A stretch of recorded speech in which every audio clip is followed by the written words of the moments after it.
Hello everybody and welcome to Romanceful's Tarot. I'm about to begin here with a reading. Now this is a general reading, so it might not resonate with everybody, so it really is important that you do take whatever resonates with you and you simply leave the rest of it aside.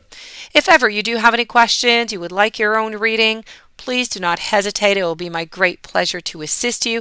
You have all of my information, all of my readings right below into the YouTube description box. So please do not hesitate.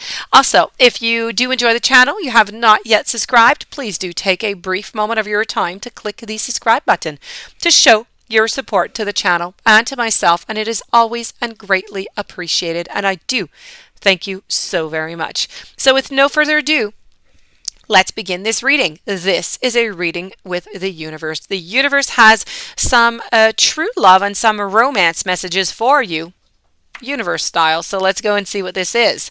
We have boundaries. We're going to continue with resolving conflict, and we're going to conclude with soulmates. So let's begin all the way at the top over here with some boundaries.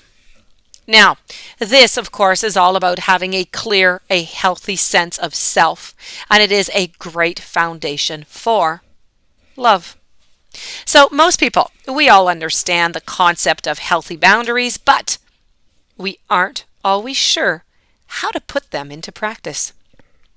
Now, boundaries, they could be described as simply having a clear and a healthy sense of self, of who you are, what makes you tick, and what affects you both positively and negatively. A common example of unhealthy boundaries is the apparent inability to say no when you're feeling pressured by a prospective or a new or existing partner into doing or behaving in a way that simply is not in harmony with your personal truth. Now, there can be many gray areas in life between reasonable compromise and compromising your healthy boundaries, so each person is truly unique and each situation is completely different. The most important thing is to make your boundaries and your preferences clear early on in the relationship, or your partner may just feel annoyed, may feel resentful when you bring it up, months or even years down.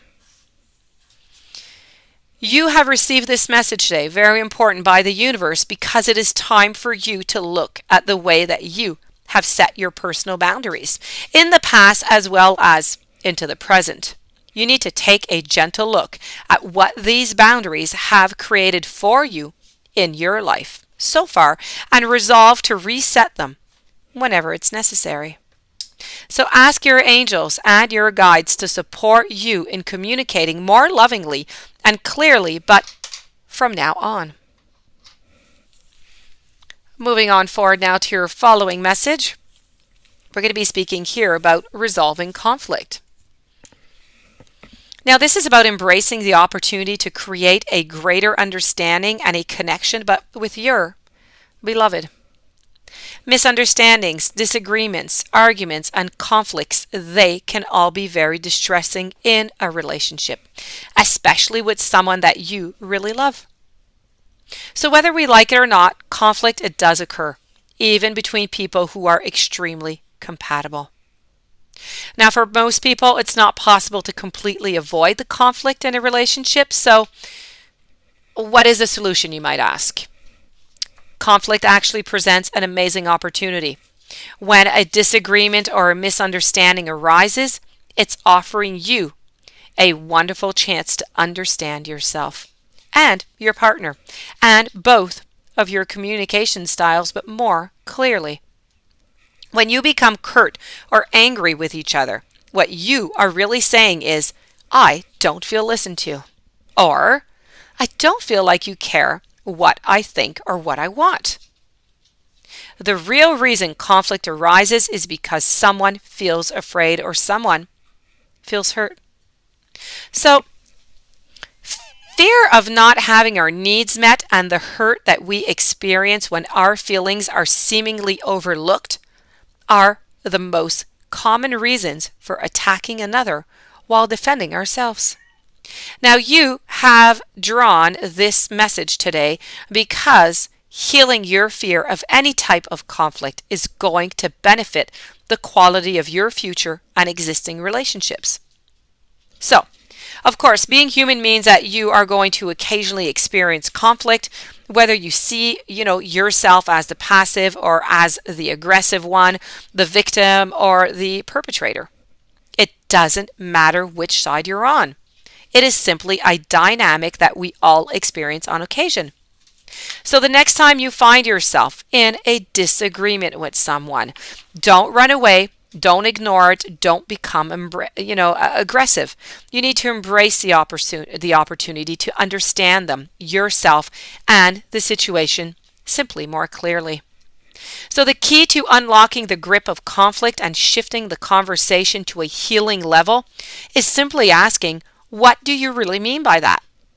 It's a non-confrontational way and open, while creating that space for people to express themselves, but truthfully, and discover the real issue.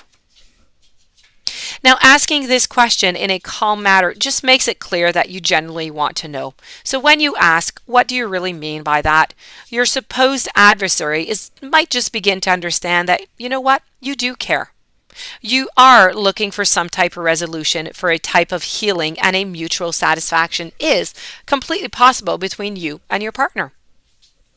So to complete this reading, we're going to complete with the beautiful card of Soulmates. Soulmates. Now, this is about being wholly and fully yourself, and that is the only way to attract a true soulmate into your relationship. It's the only way. A soulmate relationship will contain everything that you want and everything that you need. You will experience beautiful sense of connectedness, mutuality with this person, and you may even feel like you've known them before. I know. Sounds wonderful, doesn't it? So how do you attract this kind of relationship? How can you be sure that your current partner is your soulmate? The most direct and effective way to attract your soulmate is to just be yourself. Really, when you let go of any pretenses, behaviors, and attitudes that aren't your truth, well, your personal vibration automatically shifts and you become a beacon to the kind of mate that you long to spend your life with. Now, the same is true of an existing relationship. If you are harboring doubts about the relationship and you aren't sure if your partner is your soulmate, then you know what? Try being yourself completely. Start by considering where you have not been fully authentic up until now, and then make some gentle but gradual adjustments and improvements. You need to communicate your realizations as best as you can and give your partner credit for trying to understand. And then make those changes at a pace that allows you both a reasonable amount of time to embrace your new way of being. And over time, you are going to discover whether you're right for each other or if you're not. The suggested approach to just be yourself can sound really a little bit too simple to the ego, but please be aware of its tendency to complicate your thinking. But being wholly and fully and unashamedly yourself is the only way to attract and to maintain the true soulmate relationship. And if it takes a little longer to attract your soulmate, then rest assured it is going to be time well spent. And if your current relationship ends as a result of your truth, then you will have created an opportunity in your life for the relationship that you have always desired. Both situations require commitment, courage, and a willingness to be honest but with yourself. So that does conclude your reading. I do hope that you enjoyed. I do hope that it brought you some interesting messages that you'll be able to ponder upon. If you do have any questions you would like to contact me, please do so. It will be my great pleasure to assist you. If you have not yet subscribed, please do subscribe, and I wish you a beautiful day. I thank you for being there, and I will see you tomorrow with new messages. Many blessings to you.